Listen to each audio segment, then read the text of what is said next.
기이한 경험담. 폐가의 수수께끼. 내가 겪은 일 중에 가장 기이하고 무서웠던 경험을 이야기해 보려고 한다. 이 이야기는 몇 년 전 친구들과의 여름 여행에서 시작되었다. 우리는 대학생 시절 방학을 맞아 여행을 떠났고 버킷리스트의 하나였던 폐가 체험을 하기로 했다. 전에 내려오는 소문에 따르면 경기도 외곽에 위치한 그 폐가는 오래전부터 귀신이 나온다는 이야기로 유명했다. 인터넷에는 실제 그 집을 방문했던 사람들이 겪었던 기이한 현상들이 꽤 많이 올라와 있었다. 시작은 호기심 반, 두려움 반으로 그곳에 가보자는 말을 꺼낸 건 나였다. 덕분에 친구들은 이 모험을 합의했고 결국 우리는 그곳으로 향했다. 폐가에 도착하자 우린 알 수 없는 웅장함에 압도당했다. 오래된 2층 구조의 집은 썩은 나무 냄새와 함께 오래된 시간의 자취를 느끼게 했다. 정원은 잡초가 무성하게 자라 있었고 창문은 대부분 깨져 있었다. 그러나 예상과는 달리 주변은 매우 조용했다. 아무런 소리도 들리지 않아서도 으스스한 분위기를 자아냈다. 우리는 각자 손전등을 켜고 신중하게 폐가의 문을 열었다. 문을 여는 순간 소름 끼치는 소리가 귀를 찔렀고 마치 누군가 우리를 보고 있는 듯한 느낌이 들어 발걸음을 멈췄다. 잠시 침묵이 흘렀고 우리는 지정된 방을 탐험하기로 했다. 누가 먼저랄 것도 없이 어색하게 집을 둘러보기 시작했다. 방들을 하나하나 지나면서 우리는 점차 긴장감을 떨칠 수 있었다.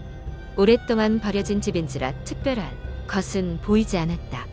낡은 가구들과 부서진 벽지들, 발걸음에 뽀드득 소리를 내는 오래된 나무 바닥이 전부였다. 그러나 2층으로 올라간 순간부터 상황이 바뀌기 시작했다. 무언가 우리에게 다가오고 있다는 기묘한 느낌이 들었다. 처음에는 그저 바람이 부는 건 줄 알았는데 친구 중 한 명이 말도 없이 갑자기 천장을 가리켰다.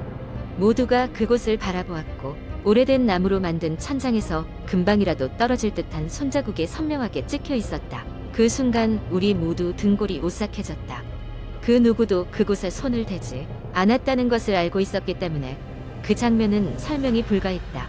친구 하나가 상황을 모면하려는 든농담을 던졌지만 아무도 웃지 않았다. 우리는 얼어붙은 듯 그곳에서 대화를 멈췄다. 침묵을 깬 것은 기묘한 발소리였다. 마치 집 안 어딘가에서 철제문이 열리고 닫히는 듯한 소리가 났다. 우린 소리가 나는 방향을 향해 손전등을 비췄다. 발소리는 점점 우리에게 가까워졌고 마침내 누군가의 실루엣이 나타났다. 그것은 명백히 사람이 아니었다. 우리는 공포에 질려 소리를 지르며 달리기 시작했다. 서로의 발에 걸려 넘어지고 다급하게 계단을 내려갔다. 결국 우리는 현관문을 박차고 밖으로 뛰쳐나왔고 자동차에 올라타 그 지역을 벗어났다. 아무도 뒤를 돌아보지 않았다. 이후로 우리는 그날 밤의 일을 잘 이야기하지 않게 되었다. 그저 우연한 착각에 수있다고 스스로를 달래기도 했지만 그 폐가를 이야기할 때마다 나는 여전히 등골이 오싹해진다. 무엇보다도 그곳에서 느꼈던 존재는 인간의 이성으로는 이해할 수 없는 무언가가 우리를 바라보고 있다는 확신을 심어줬다. 몇 년이나 지났지만 그날의 일이 다시금 머릿속을 스쳐 지나갈 때면 나는 이 이야기를 언급하는 것조차 꺼리게 된다. 누군가가 이 이야기를 듣게 된다면 부디 그곳엔 가까이 가지 않길 바란다. 많은 세월이 흘렀지만 그 폐가는 여전히 살아 숨쉬는 무언가를 숨기고 있을지도 모르니까. 두 번째 이야기. 어느 여름밤 나는 친구들과 함께 자동차 여행을 떠났다. 방학의 절정을 만끽하기 위해 바닷가로 가고 있었는데 가는 길에 오래된 산길을 지나야 했다. 그 산길은 예전부터 귀신이 나온다는 소문이 돌던 곳이라 다소 꺼림칙했지만 대낮이고 사람들이 많이 다니지 않을 시간도 아니라서 별로 신경 쓰지 않았다. 차는 계속해서 꼬불꼬불한 산길을 따라 올라갔고 나는 점점 주변의 아름다운 경치에 빠져들었다. 짙은 녹음 사이로 햇빛이 비치고 바람이 시원하게 불어왔으며 멀리서 들려오는 새소리는 평화롭게 그지없었다. 그러나 시간이 흐르면서 날이 점점 어두워졌고 우리들은 점차 깊은 산속으로 들어가게 되었다. 해가 완전히 지고 나서야 우리는 무언가 이상하다는 것을 느꼈다. 차창 밖으로 보이는 풍경이 이상하리만치 변화가 없었다. 마치 같은 길을 계속 반복해서 달리고 있는 것만 같았고 GPS도 이상하게 작동하며 위치를 제대로 알려주지 않았다. 친구들은 모두 점점 불안해졌고 나도 진땀이 나기 시작했다. 그때 길가에 한 아주머니가 서 있는 것이 보였다. 하얀 한복을 입고 긴 머리를 늘어뜨린 채로 우리를 바라보고 있었다. 깊은 산속에서 이렇게 혼자 있을 이유가 없었기에 우리 모두 순간 놀랐다. 하지만 누군가가 도움이 필요한 것일 수도 있어 차를 세우기로 했다. 나는 조심스럽게 차창을 내리고 아주머니에게 다가갔다. 무슨 일이세요? 도움이 필요하세요? 라고 물었지만 그녀는 아무런 대답도 없이 우리를 계속 바라보기만 했다. 그 눈빛엔 무언가 알 수 없는 슬픔과 공허함이 가득했다. 친구들 중 한 명이 너무 무섭다며 빨리 떠나자고 속삭였고 나도 동의했다. 우리는 재빨리 차를 출발시켰다. 그러나 그때부터 이상한 현상들이 시작되었다. 차가 아무리 나아가도 같은 장소로 돌아오는 느낌이었다. 그리고 차창 밖에는 항상 그 아주머니가 다시 서 있었다. 분명히 같은 곳에서 벗어났다고 생각했는데 계속 같은 지점으로 되돌아온 듯한 기시감이 들었고 아주머니는 같은 자세로 서 있었다. 공포감에 휩싸인 우리는 차에서 내려기를 조금 걸어가 보기로 했다. 하지만 산속은 어두워졌고 손전등의 불빛도 우리의 불안을 달랠 수 없었다. 얼마 지나지 않아 무언가 부스럭거리는 소리가 나더니 어두운 나무 뒤쪽에서 형체를 알 수 없는 그림자가 보였다. 우리는 그 소리가 들리는 곳을 향해 조심스럽게 다가갔고 그곳에서 믿을 수 없는 장면을 목격했다. 낡은 묘비가 제멋대로 쓰러져 있고 그 근처에는 그 아주머니가 있었다. 그녀는 그 앞에 무릎을 꿇고 앉아 무언가 중얼거리고 있었다. 가까이 다가가니 아주머니가 하는 말이 들렸다. 기다려주세요. 조금만 더. 라는 슬픈 목소리였다. 그 순간 강한 바람이 불어왔고 우리는 더 이상 그곳에 있을 수 없다는 생각에 급히 차로 돌아갔다.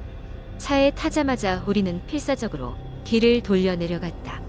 다행히 얼마 지나지 않아 산길을 빠져나올 수 있었고 팔딱거리는 마음을 진정시키며 다시 여행을 계속할 수 있었다. 나중에 알게 된 사실이지만 그 산길은 예전 큰 교통사고가 발생했던 곳이며 그 아주머니는 그 사고로 인해 가족을 잃고 홀로 살아남은 영혼이라는 이야기가 전해져 내려오고 있었다. 그 이후로 우리는 그 길을 다시 지나치지 않기로 결심했다. 그날 밤의 공포는 지금도 선명하게 기억에 남아있으며 그때의 기억은 나와 친구들 사이에서 오래도록 전설처럼 회자되고 있다. 세 번째 이야기는 어느 한적한 시골 마을에서 시작됩니다. 그 마을은 외부와의 왕래가 드물고 주민들 사이에서도 그다지 활발한 교류가 없는 곳이었습니다. 이 작은 마을에는 오래된 전설이 하나 전해지고 있는데 그 중심에는 울음을 찾는 여자라는 이야기가 있습니다. 전설에 따르면 몇 세대 전 이 마을에 아름다운 여자가 살고 있었습니다. 그녀는 가족을 모두 사고로 잃고 혼자 남아 슬픔에 잠긴 채로 매일 밤 울었다고 전해집니다. 그 울음소리가 얼마나 애처로웠던지 마을 사람들 누구도 그녀를 위로할 엄두조차 내지 못했었습니다. 그렇게 세월이 흐르고 여자는 어느 날 흔적도 없이 사라졌습니다. 그녀가 사라진 이후로도 밤이 되면 종종 산속에서 여자의 울음소리가 들린다고 했습니다. 마을 사람들은 그 울음소리가 여전히 이승을 떠돌며 자신의 슬픔을 달래려는 그녀의 영혼이라고 믿었습니다. 시간이 흘러 어느 해 여름 도시에서 한 청년이 이 마을로 놀러오게 됩니다. 그는 도시에 사는 친구와 함께 자연 속에서의 잠깐의 휴식을 즐기려 했습니다. 마을에 도착한 그는 주민들에게서 이 전설에 대한 이야기를 듣게 되었고 호기심이 생겨 그 이야기를 직접 확인하고자 했습니다. 친구와 함께 전설의 시작점이라 불리는 폐가를 찾아 떠났습니다. 폐가는 오랜 시간 동안 방치되어 무너져 가고 있었고 주위는 잡초가 뒤덮여 있었으나 왠지 모를 위압감이 감돌았습니다. 그날 밤 청년과 그의 친구는 폐가 주변에서 텐트를 치고 캠핑을 시작했습니다. 처음에는 모두가 하하호 웃음소리를 내며 도시에서는 할 수 없던 작은 불장난도 하고 별을 보며 여유로운 시간을 보냈습니다. 하지만 시간이 흘러 자정이 가까워지자 갑자기 주변이 서늘하게 변했습니다. 높은 나무들 사이로 불어오는 바람이 간헐적으로 울음소리 같은 소리를 만들어냈습니다. 혹시 들려? 청년의 친구가 물었습니다. 청년은 긴장한 표정으로 주변을 둘러보며 대답했습니다. 뭐가? 친구는 자신의 둘레를 가리키며 말을 이었습니다. 뭔가 슬픈 여자의 울음소리가 들려. 아까 사람들이 말한 그 울음소리. 청년은 불길한 느낌이 들었지만 단순한 바람 소리겠거니 하고 넘기려 했습니다. 하지만 그 순간 분명히 들리는 여자 목소리가 그들 주위를 감쌌습니다. 도와줘. 여기에 갇혔어. 이상한 기운에 압도된 그들은 불안한 마음에 텐트를 정리하고 다시 마을로 돌아가기로 결정했습니다. 하지만 발걸음을 옮기려는 순간 멀리 폐가 쪽에서 희미한 불빛이 비쳤습니다. 호기심이 앞섰던 청년은 친구를 설득해 그 불빛을 확인해 보자고 했습니다. 폐가로 다가갈수록 그 불빛은 점점 더 강렬해졌고 동시에 주변은 으스스한 정적에 휩싸였습니다. 폐가의 문은 오랫동안 열리지 않았는지 나무가 잔뜩 뒤덮고 있었지만 이상하게도 쌓인 먼지 속에서 도불빛은 또렷하게 새어나오고 있었습니다. 청년은 큰 용기를 내어 문을 열었습니다.